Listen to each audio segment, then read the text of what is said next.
बिस्मिल्लाहिर्रहमानिर्रहीम। जिस तरह पहले भी मैंने कहा था कि कंस्ट्रक्शन प्रोजेक्ट्स में हर एक्टिविटी दूसरी एक्टिविटी के साथ डायरेक्टली लिंक्ड होती है और उसकी जो क्वालिटी है वो डायरेक्टली इफेक्ट हो रही होती है। तो कई दफ़ा तो ये होता है कि जो कंट्रैक्टर है वो इन एक्टिविटीज़ की जो क्वालिटी है या फिनिशिंग है उसमें डायरेक्टली रिस्पॉन्सिबल नहीं होता, बल्कि जो उन चीज़ों को ठीक करते करते थक जाता है, लेकिन वो जो एक्टिविटी है वो ठीक नहीं होती। उनमें से एक एक्टिविटी जो स्पेशली जब हम लेबर रेट पे काम देते हैं उनमें ऐसे एक एक्टिविटी जो होती है वो चौकाट की फैब्रिकेशन होती है। चौकाट की फैब्रिकेशन जो है उस पर नॉर्मली ना क्लाइंट जो है वो तवज्जो देते हैं और ना जो वेल्डर होते हैं, जो चौकाट फैब्रिकेटर होते हैं वो तवज्जो देते हैं। नतीजा तो नहीं होता कि हमारी जो फिनिशिंग की एक्टिविटी होती हैं वो तीनों एक्टिविटीज़ में इसमें एक्सप्लेन करता हूँ वो डायरेक्टली इफेक्ट हो रही होती है। अब इस केस में जो चौकाट है, जो प्लास्टर है, ये डायरेक्टली इफेक्ट जो है इसके साथ आके मिलना चाहिए, लेकिन यहाँ पे तकरीबन कोई आधी इंची से पौने इंची का जो फ़र्क है।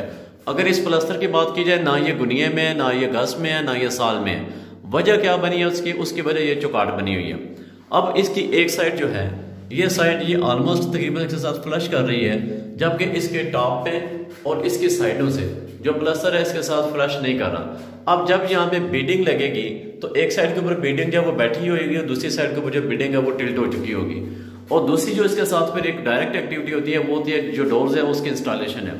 अब जो डोर की इंस्टॉलेशन है वो भी फिर इसके साथ इफेक्ट होती है कि कई दफा ये होता है कि दरवाजों में ऊपर से जाके गैप कम होता है, जिस तरह इस केस में गैप ऊपर से ज्यादा है और नीचे आते आते जो गैप है वो ऐसा ऐसा फिर कम होना शुरू हो जाता है। तो जो चौकाट होती है हमारी उसमें एक तो ये कि उसका गुनिया होता है, फिर गुनिया के बाद ये होता है कि चौकाट जो है उसको देखा जाता है कि कहीं ये ट्विस्ट तो नहीं खा गई, जिस पंजाबी में हम कहते हैं कि वट तो नहीं खा गई। अब इस केस में ये जो चौकाट है ये बेसिकली ट्विस्ट हुई हुई है, यहाँ से इसने वट खाया हुआ है। वट खाने की वजह से इसका एक तो गुनिया मेंटेन नहीं हुआ, दूसरा ये कि राइट एंगल पे होनी चाहिए, तीसरा ये कि ये किसी तौर पे ट्विस्ट नहीं होनी चाहिए, और चौथी चीज़ ये कि इसका जो साइज़ है वो यूनिफॉर्म जाना चाहिए, ताकि प्लास्टर होने के बाद और डोर्स के इंस्टॉलेशन के बाद जो तमाम एक्टिविटीज़ हैं वो बेहतरीन तरीके से एग्जीक्यूट हो सके। जज़ाकल्लाह। फिर चौकाठों के क्वालिटी में जो एक और चीज़ आ जाती है कि इनके जो आपस में आके ये जो पैनल्स मिलते हैं, जोड़ मिलते हैं, ये आपस में बिल्कुल फ्लश होने चाहिए।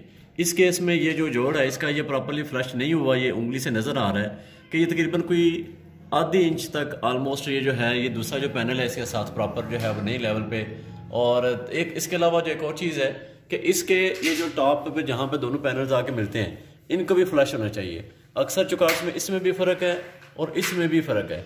नतीजतन क्या होता है कि जो फैब्रिकेटर होते हैं, जो वेल्डर होते हैं, यहाँ से दोनों चीज़ों को ग्राइंड करते हैं। ग्राइंड करने का इफेक्ट आता है कि एक तो इसमें जंग लगता है, दूसरा चीज़ कि जितना मर्जी ग्राइंड कर लें इसको ये प्रॉपर्ली उसका फिनिश नहीं होती।